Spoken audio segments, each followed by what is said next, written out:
नमस्कार दोस्तों, welcome back to our channel edu TMD. आज आपके लिए प्रेजेंट इंडेफिनिट के टेंस के बारे में इस वीडियो में हम लोग चर्चा करेंगे। प्रेजेंट इंडेफिनिट टेंस के क्या रूल्स हैं बनाने के, कैसे उनकी पहचान करते हैं, क्या उनके बनाने के नियम है, ये सब डिस्कशन इस वीडियो में करेंगे। बहुत लंबी वीडियो नहीं होगी, 5 से 10 मिनट की वीडियो होगी। पूरी वीडियो देखिएगा और मैं समझता हूँ लास्ट तक जब आप वीडियो देख लेंगे तो ये आपके सारा समझ में आने वाला है कि प्रेजेंट इंडेफिनिट कैसे करके बनाए जाते हैं। चलिए देरी ना करते हुए करते हैं वीडियो को शुरू। तो आज हम लोग पढ़ने वाले हैं प्रेजेंट इंडेफिनिट यानी सकारात्मक अफर्मेटिव टेंसों के बारे में हम लोग पढ़ेंगे। सकारात्मक वाक्य कौन से होते हैं, तो उसके लिए देखिए सबसे पहले आपको आनी चाहिए पहचान। अगर हम लोगों को पहचान नहीं पता है तो बहुत मुश्किल होता है टेंस बनाना। पहचानना पहले आना चाहिए कि कौन सा ये टेंस है, किस तरह से हम लोग इसको बनाएंगे। तो इसकी पहचान के बारे में बताया गया है कि इन सभी वाक्यों के अंत में ता है, ती है, ते हैं, इस तरह के आदि शब्द आते हैं तो ये प्रेजेंट इंडेफिनिट के टेंस कहलाते हैं। ता है, ती है, ते हैं आदि शब्द आते हैं तो प्रेजेंट इंडेफिनिट के टेंस कहलाते हैं। और इसमें कार्य की अनिश्चितता पाई जाती है। मतलब इंडेफिनिट का मतलब ही होता है अनिश्चित। ये पता नहीं लगेगा कि वो खाना खाता है तो कब से खाता है और कब तक खाता रहेगा, इसका कोई टाइम नहीं दिया होगा, इसीलिए इसे इंडेफिनिट की श्रेणी में रखा गया है। जैसे कि एग्जाम्पल नीचे दिया गया है कि वह खाना खाता है, वह खाना खाता है, तुम उसे क्यों बुलाते हो, वे सब अपने माता पिता का कहना नहीं मानते हैं, तुम रोज स्कूल क्यों नहीं जाते हो। तो देखिए इन सभी वाक्यों के अंत में ता है, ते हैं और ते हो आदि शब्द आ रहे हैं, यानी हम पता लगा सकते हैं आसानी से कि ये वाक्य हमारे कौन से टेंस हैं, ये प्रेजेंट इंडेफिनिट के टेंस हैं। चलिए नेक्स्ट देखते हैं इनका बनाने का क्या रूल है।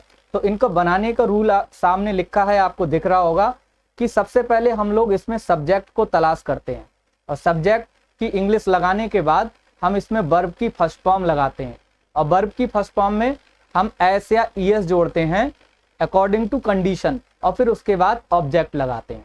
तो नोट में देखिए आपको जैसा लिखा दिख रहा होगा कि अगर हमारा सब्जेक्ट एक वचन है, क्या है सब्जेक्ट हमारा, सब्जेक्ट हमारा अगर एक वचन है तो हम वर्ब के साथ में एस या ईएस लगाते हैं। एक वचन सब्जेक्ट के साथ में एस या ईएस जोड़ेंगे।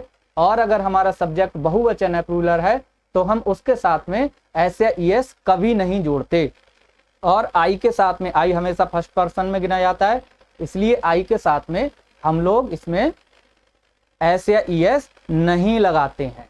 तो ये ध्यान रखिएगा, एक वचन के साथ में एस या ईएस और बहुवचन के साथ में एस या ईएस का प्रयोग नहीं करेंगे। चलिए अब देख लेते हैं। सबसे पहले सब्जेक्ट, वर्ब की फर्स्ट फॉर्म, एक वचन है तो एस या ईएस और बहुवचन है तो नहीं लगाना और फिर ऑब्जेक्ट लगा देना।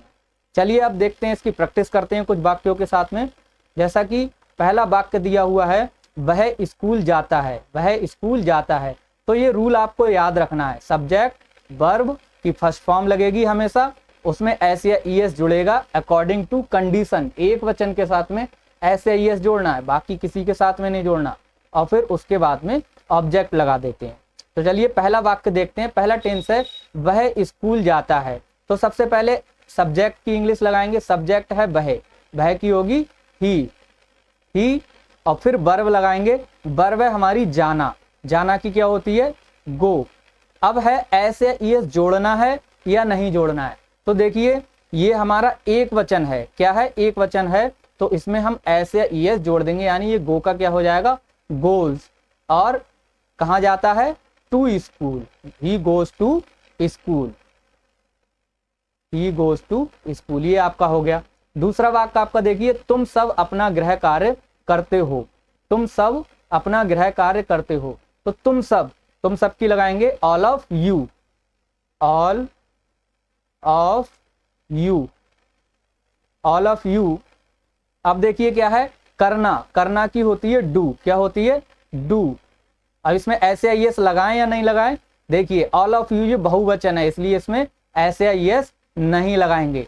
तो ऑल ऑफ यू डू अपना कार्य, अपना की क्या लगेगी, बहुत सारे जब होते हैं तो अपना की लगती है देयर, टू देयर वर्क। गृह कार्य home work, home work. You all of you do their homework. तीसरा वाक्य हमारा रमेश अपने अध्यापकों का कहना मानता है। तो इसमें सब्जेक्ट हमारा क्या है, देखिए अकॉर्डिंग टू रूल जो है सबसे पहले सब्जेक्ट है हमारा रमेश, रमेश लगा लिया। उसके बाद हमें क्या लगाना होता है, वर्ब है हमारी कहना मानना की होती है ओवे, OVEY। अब देखिए इसके बाद है SAIS, तो SAIS इसमें लगेगा या नहीं लगेगा, जी हाँ बिल्कुल लगेगा, क्योंकि ये रमेश जो है एक वचन करता है, एक वचन सब्जेक्ट है, इसलिए ओवेज हो जाएगा। ओवेज किसका, रमेश ओवेज हिज, अपने टीचरों का, हिज टीचर्स, TEACHERS, टीचर्स, अपने अध्यापकों का कहना मानता है। अब एक लड़की आम बेचती है, नेक्स्ट है हमारा एक लड़की आम बेचती है, तो एक लड़की की अ गर्ल, अब इसके बाद वर्ब लगाएंगे, वर्ब है हमारी बेचना की होती है सेल, और इसमें SAIS जोड़ना है क्योंकि ये एक लड़की है, सेल्स हो जाएगा, अ गर्ल सेल्स क्या चीज, मैंगोज, आम, मैंगोज। तो ये हो गए हमारे। चलिए नेक्स्ट देखते हैं। हाँ एक चीज और ध्यान रखिएगा, जब हम S या ES लगाते हैं तो कभी कभी कंफ्यूजन होता है बच्चों को कि ES कब लगाना और S कब लगाना। तो मेनली आपको ये एक चीज याद रखनी है, जब हमारा वर्ब O से, H से या S से, इन तीनों से जब हमारा लास्ट हो रहा हो, फिनिश हो रहा हो वर्ब, तो हम उसके आगे ES लगाते हैं, ये इतना याद रखना, बाकी सबके आगे S लगाते हैं। चलिए नेक्स्ट टेंस देखते हैं क्या है। नेक्स्ट हमारा मैं अर्थशास्त्र की किताबें ऑनलाइन खरीदता हूं। तो सबसे पहले हमें अकॉर्डिंग टू रूल सब्जेक्ट लगाना, सब्जेक्ट है आई, अब है वर्ब है हमारी खरीदना की होती है वाई। अब SAIS नहीं लगाएंगे क्योंकि मैंने शुरू में ही आपको बता रखा है, आई फर्स्ट पर्सन के साथ में SAIS नहीं लगाते हैं। आई बाई इकोनॉमिक बुक्स, अर्थशास्त्र की किताबें, इकोनॉमिक्स बुक्स। और कैसे खरीदता हूं, online, I by economics books online.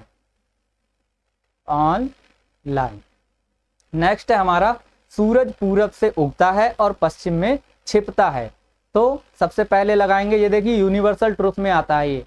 अब फिलहाल तो ये एक वचन में है, सिंगुलर में है, इसलिए SAIS का प्रयोग इसमें करेंगे। तो सूरज ये हमारा सब्जेक्ट हो गया, सब्जेक्ट की सबसे पहले लगाएंगे द सन। अब उगना की होती है राइज होती है, इसमें ES लगा देंगे, S लगा देंगे, तो ये हो जाएगा राइजेस इन द पूरब, EAST ईस्ट, एंड और पश्चिम में छिपता है, छिपना की होती है हमारी सेट, और इसमें SAIS क्रिया है ये, तो S लगा देंगे, एंड सेट्स इन पश्चिम, वेस्ट। नेक्स्ट है हमारा वे सुबह 5 बजे मैदान में खेलने जाते हैं। तो बे सब्जेक्ट हो गया हमारा, सबसे पहले सब्जेक्ट लगाना, सब्जेक्ट की हो गई दे। अब जाना की ये हमारी क्रिया हो गई, वर्ब हो गई, इसको गो लगाएंगे। SAIS इसमें नहीं लगाएंगे क्योंकि ये बहुवचन है। तो दे गो टू प्ले, वे खेलने जाते हैं, कहाँ, मैदान में, इन द ग्राउंड, GROUND, ग्राउंड। और सुबह 5 बजे, eight 5 o'clock in the morning. तो they go to play in the ground at 5 o'clock in the morning. Last है हमारा वह तुमसे मिलना चाहती है, तो इसमें सब्जेक्ट हो गया हमारा सी, वह लड़की है क्योंकि सी। अब चाहना ये हमारी वर्ब हो गई हमारी, चाहना की होती वांट, सी वांट। अब देखिए SAIS देखेंगे लगाएंगे या नहीं लगाएंगे, तो जी हाँ इसमें S या ES लगेगा। तो सी वांट्स, क्योंकि ये एक वचन है इसलिए एस लगाएंगे। सी वांट्स टू, मिलना, मिलना की होती है मीट, और किससे, तुमसे। She wants to meet you. तो ये हमारे प्रेजेंट इंडेफिनिट के अफर्मेटिव टेंस हो गए। मैं समझता हूं आपको वीडियो पसंद आई होगी। पसंद आई हो तो इसको लाइक कीजिए, सब्सक्राइब कीजिए चैनल को, और कमेंट में एक एक टेंस प्रेजेंट इंडेफिनिट का अफर्मेटिव आप लोग मुझे कमेंट में एक टेंस कोई बनाकर दिखाइए। और इससे पहले वाली वीडियो अगर आपने नहीं देखी है तो गूगल के आप मेरे यूट्यूब चैनल पे जाके प्लेलिस्ट में जाके पहली वीडियो देख सकते हैं। मिलते हैं नेक्स्ट वीडियो में, तब तक के लिए बाय, जय हिंद।